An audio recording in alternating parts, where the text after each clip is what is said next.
Episode 9 of Only Murders in the Building Season 4, Escape from Planet Klongo, ramps up the tension as our trio stumbles upon major revelations while continuing their investigation into Sazz Pataki's murder. As the endgame of the season approaches, this episode blends Only Murders' signature humor with gripping suspense, taking us deeper into the mystery with key character moments, meta-humor, and unexpected twists. Look, we heard Sazz was beefing with her protege. Might that be you, Glenn Stubbins? And sure, whatever happened on Project Ron Kankaba under Aaron's green eye? Did you murder our friend? The episode kicks off with Charles, Oliver, and Mabel attempting to investigate Glenn Stubbins, a former stunt double and a suspect in Sazz's death. Despite Glenn being unconscious in the hospital, our trio doesn't back down. Their misguided attempt to wake him with stereotypical Irish food and drink is both humorous and awkwardly inappropriate. But in true Only Murders fashion, this quirky approach is cut short by the Irish nurse, providing a comedic relief to the darker undertones of the episode. The team's persistence, however, is rewarded when they meet the bartender from Concussions, who reveals crucial information. Glenn wasn't Sazz's suspicious protege. He was merely a replacement for a blackballed stuntman. This revelation pushes the investigation in a new direction, but also gives us the episode's big celebrity drop, Ron Howard. Introducing Howard as a pivotal character adds a fun meta twist, reflecting how the show loves to blur the line between reality and its fictional world. Maybe a members-only aerialist strip club and an elephant, but not just any elephant, an A-list elephant. As the trio heads to Ron Howard's set for Escape from Planet Klongo, the tension between Charles and Oliver builds. Oliver, immersed in planning his wedding, seems to be moving into a new chapter of life, which triggers feelings of insecurity in Charles. Charles, fearing that Oliver's growing relationship with Loretta will leave him out in the cold, has an emotional spiral that reaches its peak during their interaction on set. The culmination of Charles calling Oliver insufferable feels like an emotional gut punch, not just for the characters, but for us who have followed their deepening friendship over the seasons. This conflict mirrors one of the show's recurring themes, friendship and change.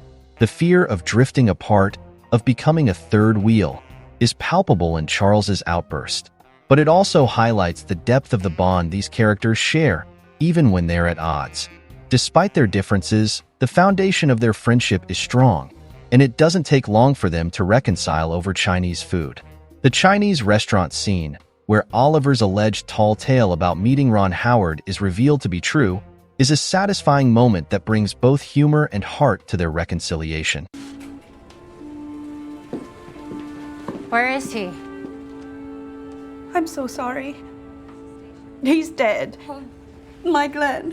While Charles and Oliver are distracted by their squabbles and Ron Howard, Mabel is on a race against time.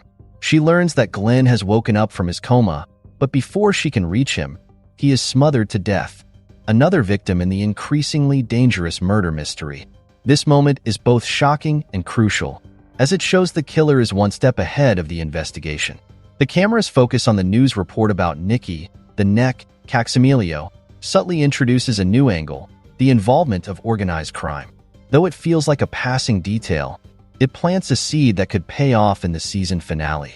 The slow realization that Marshall has been the killer all along, combined with the memory of how he suffocated Glenn with a pillow, creates a clear sense of terror. The script say it was written by Sazz Pataki.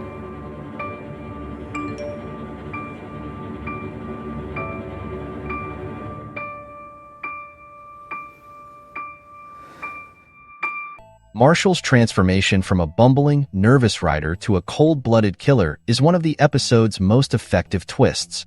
His motivation stems from a history of being blackballed by Sazz after his dangerous mishap on the set of Project Ronkonkoma.